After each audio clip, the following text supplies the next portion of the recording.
Hello my dear friends, सामान्य अध्ययन के इस सेशन में आप सभी का स्वागत है। आइए हम बात करते हैं आज के सामान्य अध्ययन के कुछ महत्वपूर्ण प्रश्नों पर। ये प्रश्न एग्जाम में अधिकतर पूछे भी जाते हैं और एग्जाम के दृष्टि से बहुत ही आवश्यक भी हैं। चलिए चलते हैं प्रश्न की तरफ। प्रश्न है, महात्मा बुद्ध ने अपना धर्मचक्र प्रवर्तन किस स्थान पर दिया था। यहाँ पर बात कर रहे हैं धर्मचक्र प्रवर्तन की और फिर बात कर रहे हैं स्थान की। तो धर्मचक्र प्रवर्तन क्या है? धर्मचक्र प्रवर्तन इनके प्रथम उपदेश को धर्मचक्र प्रवर्तन कहा गया है। अब बात आती है स्थान। इन्होंने पहला उपदेश कहाँ दिया था? तो इन्होंने पहला उपदेश सारनाथ में दिया था। अब बात आती सारनाथ में दिया तो था, किसे दिया था? तो इन्होंने अपना पहला उपदेश उन व्यक्तियों को दिया था जिनके संरक्षण में महात्मा बुद्ध ज्ञान की प्राप्ति करने की कोशिश कर रहे थे। वो कौन थे? वो 5 ब्राह्मण थे। कौन थे? 5 ब्राह्मण थे। एक बात याद रखना, कभी कभी सारनाथ ना देकर ऋषिपत्तनम देता है, ठीक है। तो इन्होंने अपना उपदेश, जो प्रथम उपदेश दिया था या धर्मचक्र प्रवर्तन किया था, ये कहाँ किसे किया था? तो 5 ब्राह्मणों को के साथ धर्मचक्र प्रवर्तन किया था, या प्रथम उपदेश इन्होंने 5 ब्राह्मणों को दिया था। किसे दिया था? 5 ब्राह्मणों को इन्होंने अपना प्रथम उपदेश दिया था। और यही जो ब्राह्मण हैं, यही ब्राह्मण महात्मा बुद्ध के प्रथम शिष्य कहलाए थे। क्या कहलाए थे? प्रथम शिष्य कहलाए थे। प्रथम शिष्य, कई बार प्रश्न पूछा है कि इनके प्रथम, महात्मा बुद्ध के प्रथम शिष्य कौन थे? उत्तर में 5 ब्राह्मण, उपाली, इस प्रकार से ऑप्शन दिए जाते हैं। लोग अधिकतर क्या करते हैं? उपाली को लगा के चले जाते हैं, ठीक।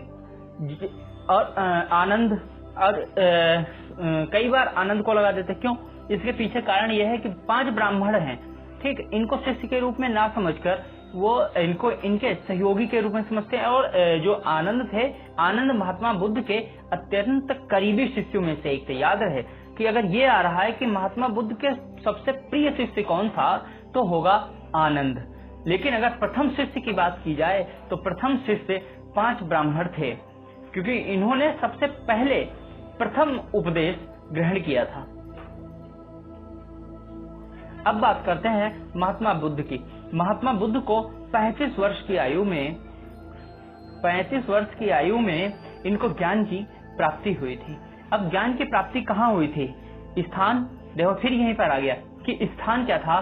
तो स्थान था बोध गया। क्या था? बोध गया में इनको ज्ञान की प्राप्ति हुई थी। अब बात आती है, क्या इन्होंने छत के नीचे बैठ के ज्ञान की प्राप्ति की थी? क्या कोई स्कूल कॉलेज में गए थे?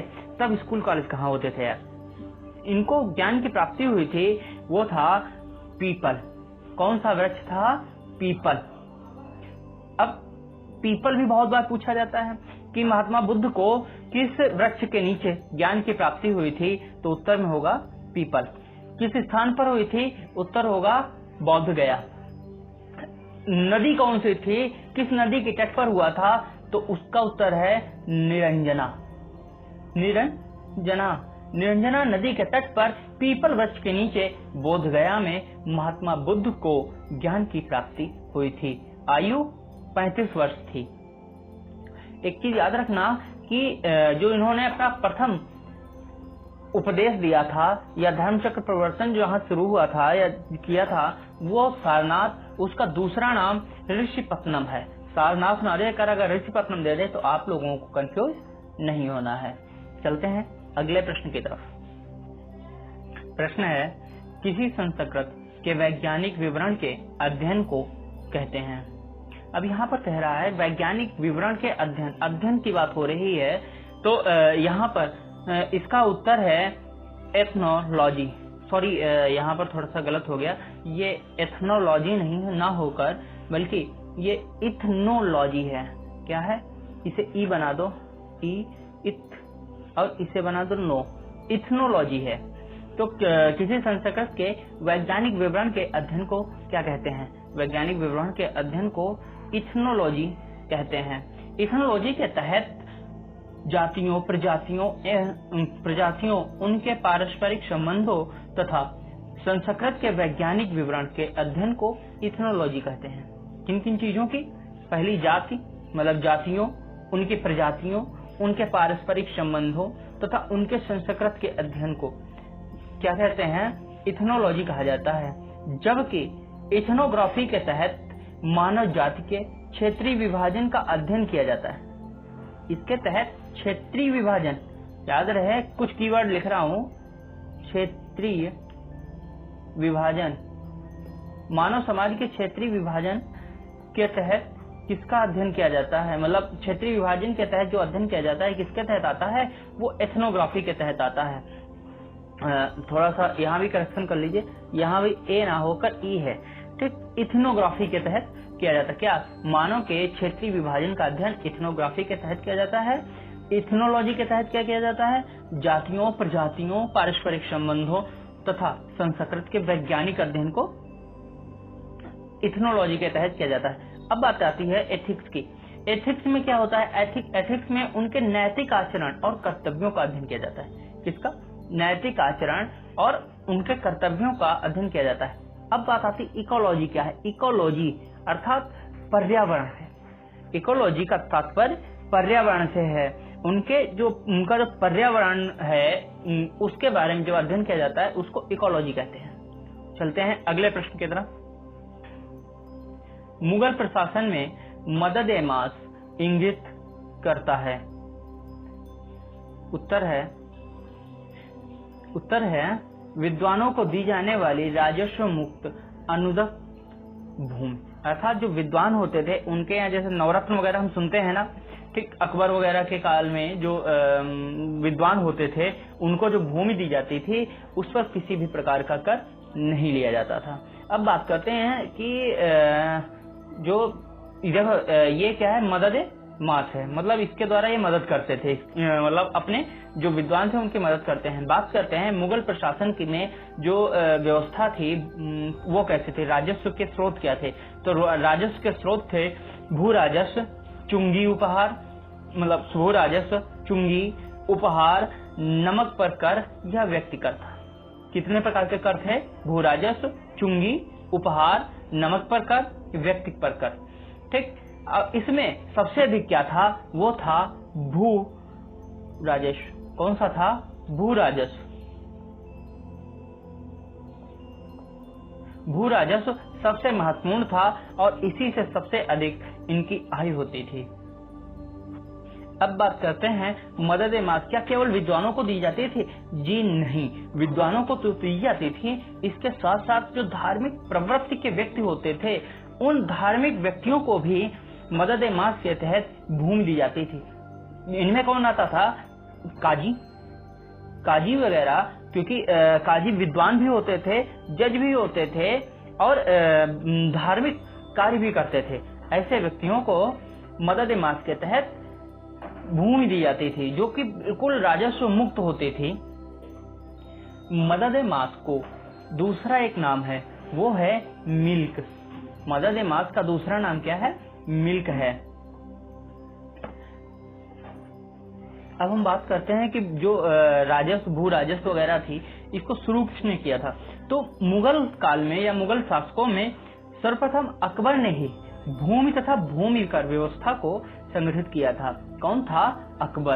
अकबर ने भूमि कर व्यवस्था को लागू किया था और अकबर ने ही 1580 में दहसाला नामक भू राजस्व की नवीन प्रणाली प्रारंभ की थी। किसने? अकबर ने। कब? 1580 में दहसाला नामक, कौन सा? दहसाला नामक भू राजस्व की नवीन प्रणाली शुरू की थी। तो कई बार प्रश्न आया है कि दहसाला नामक भू राजस्व की नवीन प्रणाली किसने प्रारंभ की थी? उत्तर होगा अकबर। अभी काफी समय से साल नहीं पूछा गया है, हो सकता है कि अब साल पूछा जाए। कहा जा रहा है कि एक चीज बताते चलें कि कहा जा रहा है कि जो मुगल काल है ये हटा दिया गया है सिलेबस से। आप लोगों को पढ़ना है, अफवाहों पर ध्यान ना दें, क्योंकि एग्जाम वही पूछता है जिसके बारे में कहता है कि हमने इसे हटा दिया है, तब आप क्या करेंगे। चलते हैं अगले प्रश्न की तरफ। अगला प्रश्न है किसी अर्थव्यवस्था में यदि ब्याज की दर को घटाया जाता है तो वह, अब देखो बात यहाँ कह रहा है कि ब्याज दर घटा दी गई, ठीक। अब जहां पर ब्याज दर घटा दी जाएगी तो सोचो वहां पर निवेश अधिक होगा या नहीं होगा। मान लो जैसे किसी बैंक में 8% ब्याज दर लगा हुआ था और उस बैंक ने उस ब्याज दर को हटाकर 5% कर दिया। अब बताओ लोन लेने की दर किसमें सबसे अधिक होगी? लोन लेने की दर जाहिर सी बात है 5% में अधिक होगी। हम लोन ले रहे हैं, इसका मतलब क्या कर रहे हैं? हम किसी न किसी चीज में इन्वेस्ट कर रहे हैं। इन्वेस्ट को बढ़ावा देने के लिए ब्याज दर को घटाया जाता है, याद रखना। तो इसका उत्तर होगा सी, मतलब अर्थव्यवस्था में निवेश को बढ़ावा देने के लिए ब्याज दर घटाया जाता है। अगला प्रश्न, कांग्रेस पार्टी ने किस वर्ष पूर्ण स्वराज का प्रस्ताव पारित किया था? अब यहाँ पूर्ण स्वराज की बात की जा रही है। इसका उत्तर है कि कांग्रेस पार्टी ने 1929 में पूर्ण स्वराज का प्रस्ताव पारित किया था। कहाँ किया था? तो ये उत्तर होगा लाहौर अधिवेशन में। कहाँ किया था? लाहौर अधिवेशन में। लाहौर अधिवेशन में किसने किया था? तो उत्तर होगा पीटी नेहरू ने। मतलब जो 1929 का लाहौर अधिवेशन था जिसकी अध्यक्षता पंडित जवाहरलाल नेहरू ने की थी। पंडित जवाहरलाल नेहरू ने लाहौर अधिवेशन में पूर्ण स्वराज का प्रस्ताव पारित किया था। अगला प्रश्न, यह प्रश्न कई बार पूछा गया है तो इसे थोड़ा ध्यान में रखना। कांग्रेस के नरम दल के नेताओं की आंदोलन की पद्धति कैसी थी? बात यहाँ पर नरम दल की हो रही है और फिर कह रहा है कि आंदोलन जो करते थे वो किस पद्धति से करते थे। इसका उत्तर होगा राजवामवद्ध आंदोलन। राजवामवद्ध जो आंदोलन था इसके तहत ये लोग जो नरम दल जो आंदोलन करते थे इसके तहत लोगों को जागरूक करते थे। देखो ये राजसी तौर पे जो मतलब उन्हें चुनौती देते थे या जो राज्य में जो जिनके पास राज्य होते राजा महाराजा होते थे उनसे आग्रह करते थे। इस आधार पर लोगों को जागरूक करते थे और जागरूक करके आंदोलन के प्रति उनका खिंचाव बढ़ाते थे, जिससे जो राजा वगैरह थे जो मतलब एक बड़े क्षेत्र विशेष समूह का जो निर्धारित मतलब संचालन करते थे, उन लोगों को आगे बढ़कर अंग्रेजों से बात करनी पड़ती थी और जनता के सहयोग करना पड़ता था और जनता की मांगों को पूरा करने के लिए अग्रसर होना पड़ता था। तो इसका उत्तर क्या होगा? राजवामवद्ध आंदोलन। अगला प्रश्न, उत्तर प्रदेश के निम्नलिखित जनपदों में से कौन क्षेत्रफल की दृष्टि से सबसे छोटा है? तो इसका उत्तर होगा वाराणसी। क्या होगा? वाराणसी। क्यों? देखो वाराणसी कितने वर्ग किलोमीटर में फैला है? वाराणसी 1535 वर्ग किलोमीटर में फैला है। कितना? 1535 वर्ग किलोमीटर में फैला हुआ है, जबकि जौनपुर 4038 वर्ग किलोमीटर में फैला है। वहीं पर इलाहाबाद 5482 वर्ग किलोमीटर में फैला है, जबकि गाजीपुर 3700 यानी 3377 वर्ग किलोमीटर में फैले हुए हैं। तो सबसे छोटा कौन है? 1535। ये किसका है? वाराणसी का। उत्तर क्या होगा? वाराणसी। अगला प्रश्न, मुजफ्फरपुर में किंग्सफोर्ड की हत्या का प्रयास कब किया गया था? उत्तर है 1908 में। एक चीज याद रखना कि कई बार सन की बजाय सन के साथ साथ तिथि भी पूछ लेते हैं। तो तिथि क्या थी? 30 अप्रैल 1908 को मुजफ्फरपुर में किंग्सफोर्ड की हत्या की गई थी, मतलब का प्रयास किया गया था। अब प्रयास करने वाले कौन कौन से थे? प्रयास करने वालों में कौन कौन से थे? पहले थे प्रफुल्ल दास चाकी और दूसरे खुदीराम बोस। प्रफुल्ल चाकी और खुदीराम बोस। अब एक चीज याद रखना कि प्रश्न इसे घुमा के पूछा जा सकता है कि किंग्सफोर्ड की हत्या करने वालों में किसने अपनी आत्महत्या कर ली थी। तो जब इन्होंने गोली मारी किंग्सफोर्ड को और वो उससे बच गए, इससे घबराकर प्रफुल्ल चाकी ने अपने सर में ही गोली मार ली थी। क्या किया था इन्होंने? अपने ही सर में गोली मार ली थी, जबकि खुदीराम बोस को पकड़कर फांसी दे दी गई थी। अब दूसरा प्रश्न क्या है? मुजफ्फरपुर में हुए हत्याकांड के प्रयास में किसे फांसी दी गई थी? तो उत्तर होगा खुदीराम बोस को। अच्छा, मुजफ्फरपुर में हुए हत्याकांड के प्रयास में किसने खुदकुशी कर ली थी? उत्तर होगा प्रफुल्ल चाकी को। देखो एक ही है प्रश्न, एक ही है, 3 हमने बना दिया। क्या? पहला, मुजफ्फरपुर में किंग्सफोर्ड की हत्या का प्रयास कब किया गया था? 30 अप्रैल 1908 को। दूसरा, किसने किया था? प्रफुल्ल चाकी, खुदीराम बोस ने। तीसरा, मतलब हत्या का प्रयास करने वालों में किसने खुदकुशी की थी? उत्तर प्रफुल्ल चाकी ने। अगला, किसने या किसे फांसी दी गई थी? उत्तर खुदीराम बोस को। या इस तरीके से पूछा जा सकता है, मुजफ्फरपुर में घटी घटना में किसे फांसी दी गई थी? उत्तर होगा खुदीराम बोस। कई बार ये पूछा जा सकता है, किंग्सफोर्ड की हत्या का प्रयास कहाँ किया गया था? उत्तर है मुजफ्फरपुर में। या मुजफ्फरपुर में किसकी हत्या का प्रयास किया गया था? उत्तर होगा किंग्सफोर्ड में। याद रहे, ये केवल बता नहीं रहा हूं, इस प्रकार से प्रश्न या ये प्रश्न आए हुए हैं, इसलिए मैंने इन प्रश्नों को दोहरा दिया है ताकि आपको ये याद रहे। चलते हैं अगले प्रश्न की तरफ। अगला प्रश्न, मुंडा जनजातियां अधिकांशतः बसी हैं। तो मुंडा जनजातियां अधिकतर कहाँ बसी हुई हैं? मुंडा जनजात अधिकतर झारखंड में बसी हुई है। कहाँ है? झारखंड में मुंडा जनजातियां पाई जाती हैं। तो अब मध्य प्रदेश, उत्तर प्रदेश और असम, इनकी बात कर लेते हैं। जो मध्य प्रदेश में जनजातियां पाई जाती हैं वे हैं भील और गोंड। कौन कौन सी? भील और गोंड हैं। सबसे अधिक गोंड पाई जाती हैं। कहाँ? मध्य प्रदेश में। अब बात करते हैं कि उत्तर प्रदेश में कौन कौन सी जनजातियां पाई जाती हैं। तो उत्तर प्रदेश में कोल और खरवार पाई जाती हैं। उत्तर प्रदेश में कोल और खरवार, और इनके अतिरिक्त एक जनजाति पाई जाती है जो सबसे अधिक। उत्तर प्रदेश की सबसे बड़ी जनजाति कौन सी है? तो वो होगी थारू। थारू जनजाति उत्तर प्रदेश की सबसे बड़ी जनजाति पाई जाती है। अब बात करते हैं कि असम में कौन कौन सी जनजातियां पाई जाती हैं। तो असम में बोडो, राभा और दिमारा। कौन कौन सी? बोडो।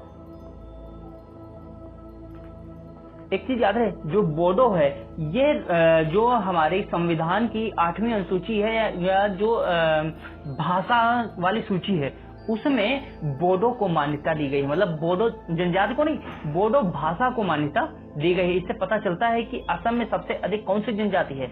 बोडो जनजाति है। सबसे अधिक असम में बोडो जनजाति है। तो बोडो, राभा, अगला है बोडो हो गया, राभा हो गया, दिमारा। बोडो, राभा और दिमारा। अब हम फिर बात कर लेते हैं कि सबसे अधिक, देखो मुंडा जनजाति कहाँ पाई जाती है? झारखंड में। झारखंड में सबसे अधिक पाई जाने वाली जनजाति मुंडा। मध्य प्रदेश में सबसे अधिक पाई जाने वाली जनजाति गोंड। उत्तर प्रदेश में सबसे अधिक पाई जाने वाली जनजाति थारू। असम में सबसे अधिक पाई जाने वाली जनजाति बोडो। अच्छा, बोडो किस आधार पर? क्योंकि बोडो को राष्ट्रीय भाषा में स्थान दिया गया है। जो बोडो भाषा है इसे राष्ट्रीय भाषा में स्थान दिया गया है, इसलिए बोडो सबसे बड़ी जनजाति है। अगला प्रश्न, समुद्र जल की लवणता घटती जाती है। यहाँ बात करते हैं लवणता। लवणता क्या होती है? लवणता का तात्पर्य है कि जब हम देखते हैं नमकीन जल होने की वजह से उसकी जो उसमें तैरने की जो क्षमता होती है वो इन व्यक्तियों की बढ़ जाती है। मतलब जल जो होता है वो मोटा हो जाता है, गाढ़ा हो जाता है। उस प्रकार के जल को क्या कहते हैं?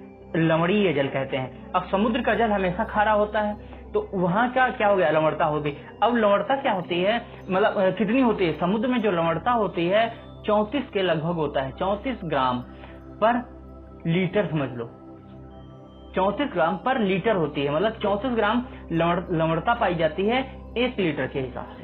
तो यहाँ पर बात कर रहे हैं कि समुद्र जल की लवणता घटती जाती है। कब घटती जाती है? जब सबसे अधिक वर्षा होती है। कब? जब सबसे अधिक वर्षा होती है। अब वर्षा से क्यों मतलब हो रहा है? भाई जाहिर सी बात है, देखो वर्षा हो रही है, अब 1 लीटर जल है, उसमें 34 ग्राम लवणता है या नमक है, ठीक। अब बारिश हुई, बाहर रख दो उस पात्र को, बारिश हुई तो वो बताओ भरेगा या नहीं भरेगा? उसमें जल बढ़ेगा? अब लवणता तो उतनी ही है ना, 34 ग्राम ही है। बारिश से जल बढ़ा, जल बढ़ने से लवणता क्या हो गई? कम हो गई। जहां 1 लीटर था पता चला वो 10 लीटर हो गई। अब लवणता कितनी रह गई? भाई जाहिर सी बात है, इसे 10 से कम भाग कर दो, जितना होगा अब लवणता उतनी हो घट गई। तो इसी प्रकार से जल की लवणता किस पर निर्भर करती है? बारिश पर निर्भर करती है। अगर अधिक बारिश हुई तो समुद्र जल की लवणता घट जाएगी और कम बारिश हुई तो सामान्य रहेगी। अगला प्रश्न, 1942 के आंदोलन में किसकी बात कर रही है? यहाँ पर 1942 के आंदोलन की बात हो रही है और किस व्यक्ति की हो रही है? डॉक्टर राजेंद्र प्रसाद की बात हो रही है। 1942 के आंदोलन में डॉक्टर राजेंद्र प्रसाद को किस जेल में कैद रखा गया? अब ध्यान रखना कि प्रश्न में लोग अधिकतर गड़बड़ी कर देते हैं। क्यों? क्योंकि वो ये ध्यान नहीं देते हैं कि किस सन की बात हो रही है। तो इस सन बहुत आवश्यक है। तो 1942 के, अब 1942 की बजाय अगर दे दिया जाए भारत छोड़ो आंदोलन के दौरान डॉक्टर राजेंद्र प्रसाद को किस जेल में कैद रखा गया था, तो भी उत्तर यही होगा जो इस प्रश्न का होगा। 1942 के आंदोलन में डॉक्टर राजेंद्र प्रसाद को किस जेल में कैद रखा गया था, तो उत्तर होगा बांकीपुर जेल। बांकीपुर जेल में राजेंद्र प्रसाद को कैद रखा गया था, जबकि हजारीबाग जेल में, बांकीपुर में किसका रखा गया था? राजेंद्र प्रसाद को रखा गया था, जबकि हजारीबाग में जयप्रकाश नारायण को रखा गया था। किसे रखा गया था? जयप्रकाश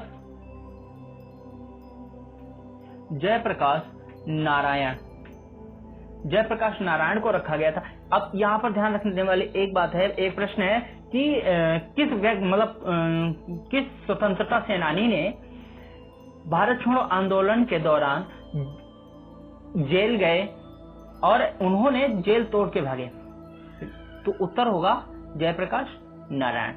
1942 के आंदोलन में हजारीबाग में किसे जेल भेजा गया? उत्तर जयप्रकाश नारायण। जेल तोड़कर भागने वाले स्वतंत्रता सेनानी जयप्रकाश नारायण। याद रहेगा।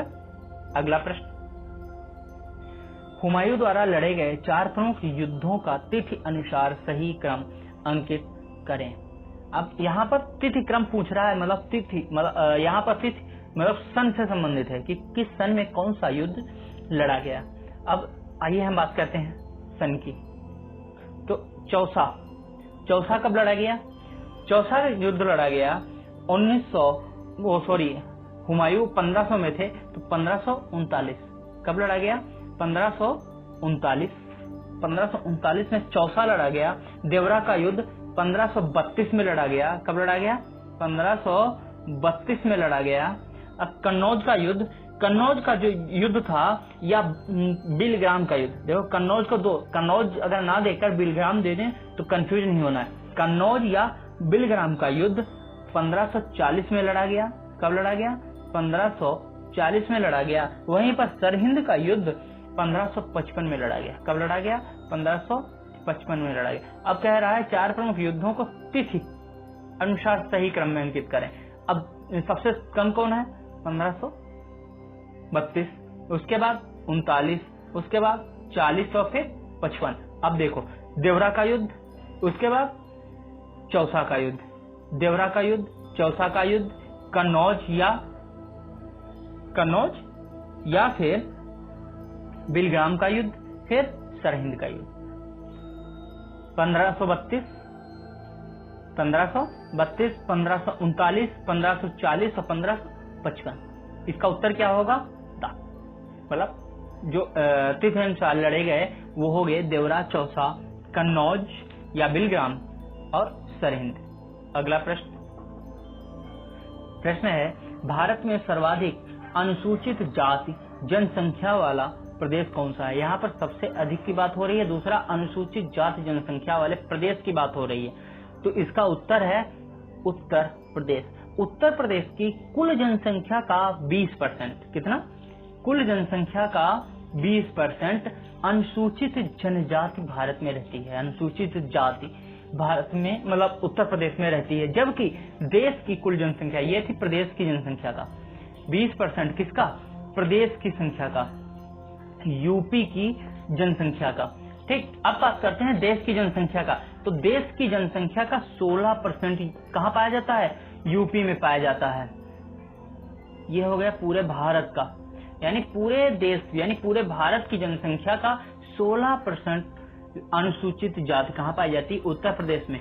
और उत्तर प्रदेश की जनसंख्या का कितने परसेंट, 20% कहाँ पाई जाती है, उत्तर प्रदेश में। अब बात करते हैं कि सबसे अधिक की बात हो रही, जी हाँ, सबसे अधिक कहाँ पाई जा रही है, तो फिर उत्तर प्रदेश में पाई जा रही है। अब सबसे अधिक की जगह पर एक प्रश्न और दिया जा सकता है कि भारत में सर्वाधिक प्रतिशत, ठीक, सर्वाधिक प्रतिशत अनुसूचित जाति जनसंख्या वाला प्रदेश कौन सा है। तब भाइयों मेरे उत्तर प्रदेश लगा के मत चलाना, क्योंकि ऐसे में इस प्रश्न का उत्तर है पंजाब। अगर प्रतिशत में पूछ रहा है तो उत्तर होगा पंजाब।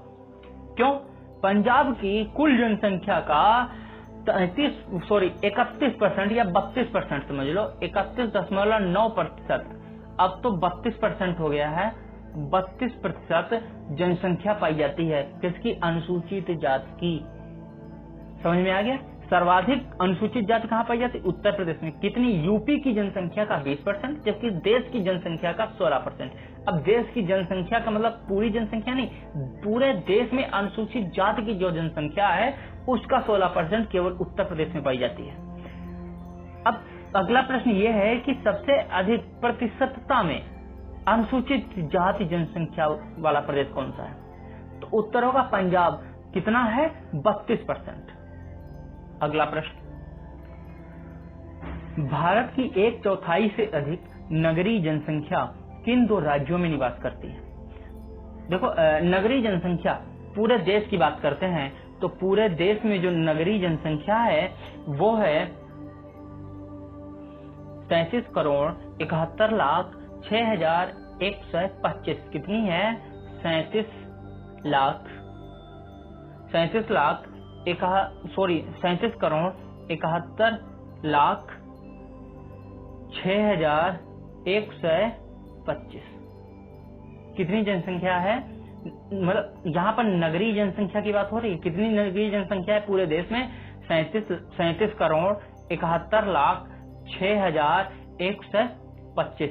अब इसे हम बात करते हैं यूपी की। सबसे अधिक जनसंख्या यूपी में कितनी जनसंख्या है, वो देखो 4,44,95,63। कितनी है, 4,44,95,63 यूपी की इतनी हो गई। अब बात करते हैं महाराष्ट्र की।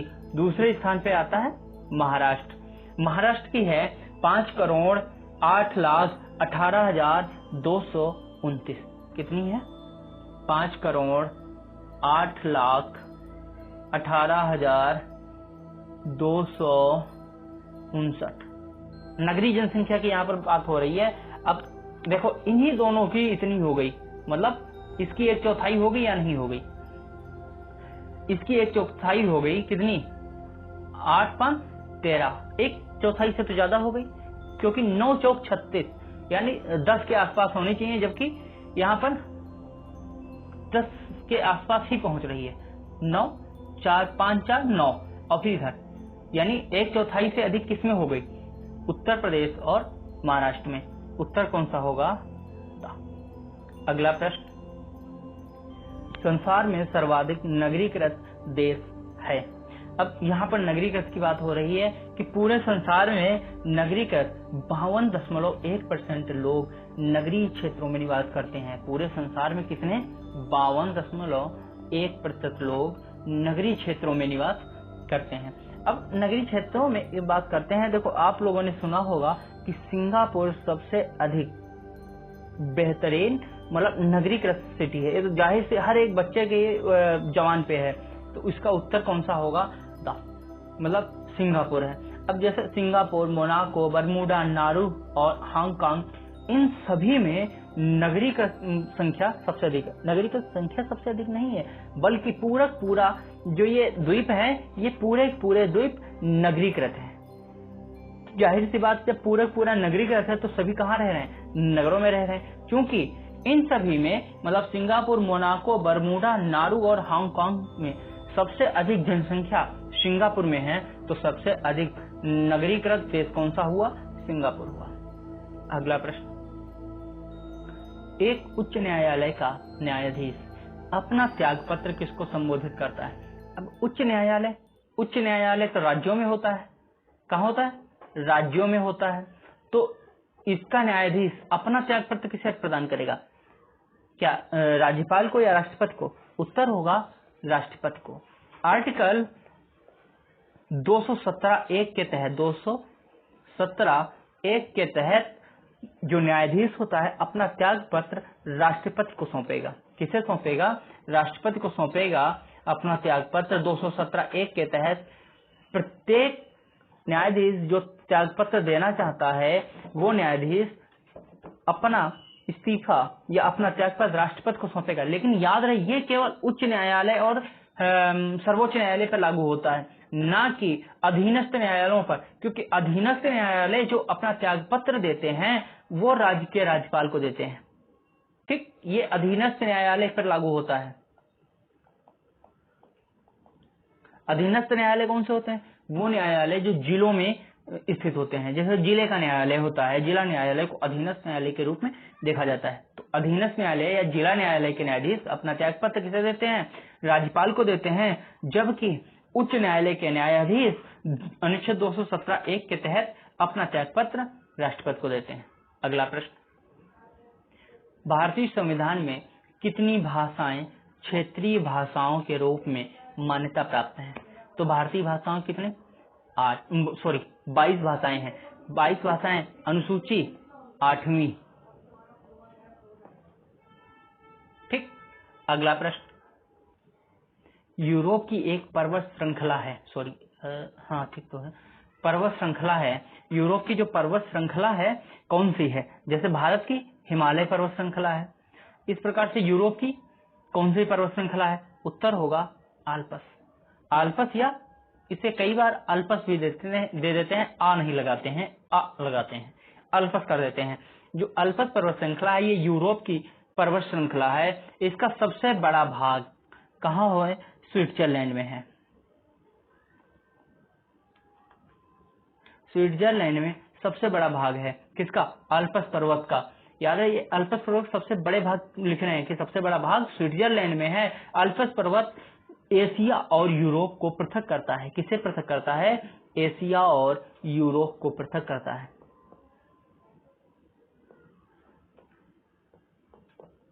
अब बात यहाँ कर रहे हैं कि यूरोप की पर्वत श्रृंखला कौन सी है? पर्वत श्रृंखला अल्पस है।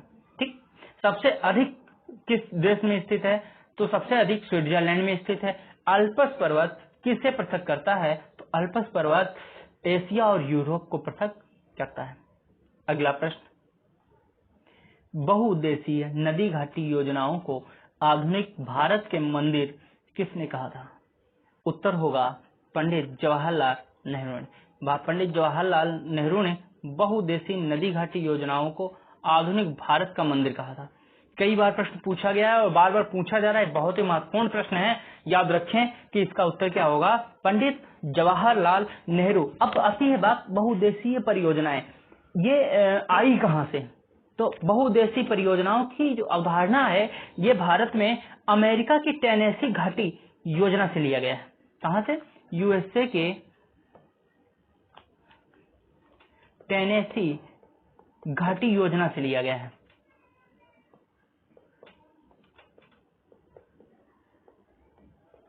टेनेसी घाटी योजना से बहुउद्देशीय नदी परियोजनाओं को भारत में लाया गया, जिसे पंडित जवाहरलाल नेहरू ने क्या कहा है? आधुनिक भारत के मंदिर की संज्ञा दी है।